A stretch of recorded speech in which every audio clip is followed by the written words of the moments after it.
guri cusub, nolol cusub, waxyaabo badan baa isbeddel ku socda.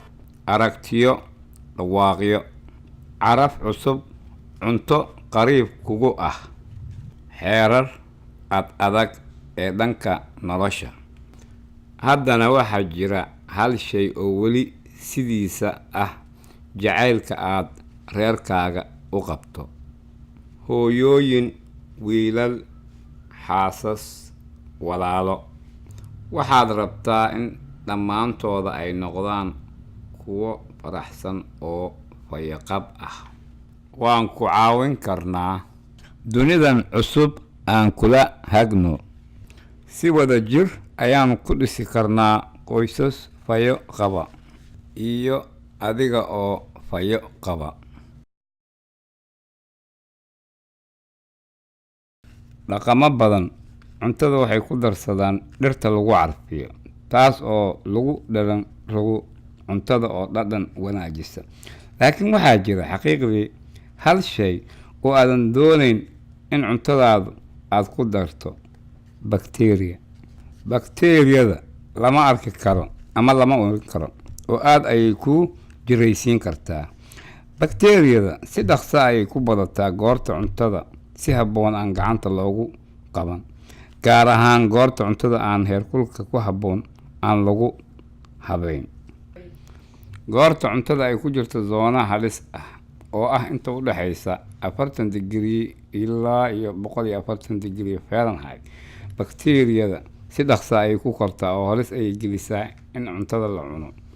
Cuntadaada waad ka dhowri kartaa bakteeriyada, oo qoyskaaga waad ka badbaadin kartaa adigoo cuntada geliya meel heerkulkeedu yahay mid saxan oo ka baxsan zona halis u ah cuntada. Cuntada qabowga ah waa in qabowga lagu sii hayaa in ka hooseysa 40 digrii Fahrenheit. Goorta aad u baxdo in adeega guriga aad soo iibsato, cuntada qabowga ah ka dhig kan ugu dambeeya aad iibsanayso.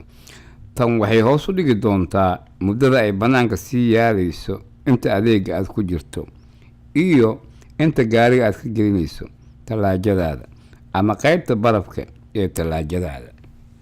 Cuntada qabowga ah si dhaqso ah u geli talaajada ama qaybta barafka ee talaajada 2 saacadood gudahooda.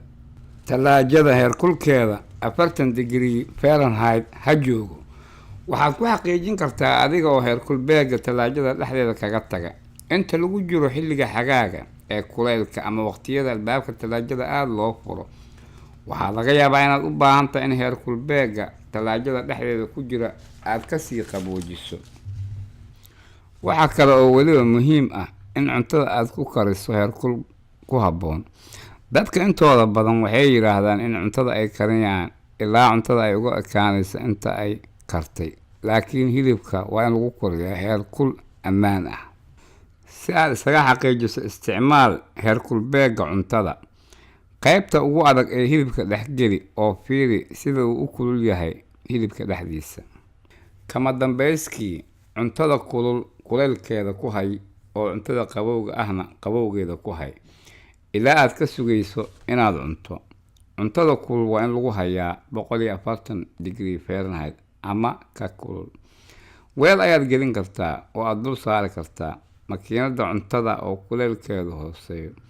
Isticmaal makiinada cuntada sii kululeysa ama isticmaal makiinada cuntada sii yara kululeysa oo cuntada kulaylka ku haysa. Cuntada qabowga ah waa in lagu hayaa 40 digrii Fahrenheit ama ka sii qabow.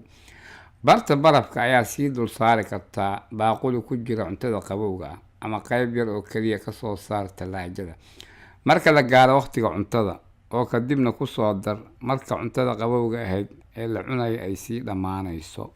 Cuntada oo lagu sii haynayo heerkul ku habboon oo ka baxsan zona halis u ah cuntada waxay qoyskaaga ay ka dhowraysaa in cuntada ay ka qaadaan jirrooyinka halista ah ee cuntadaada ka dhasha.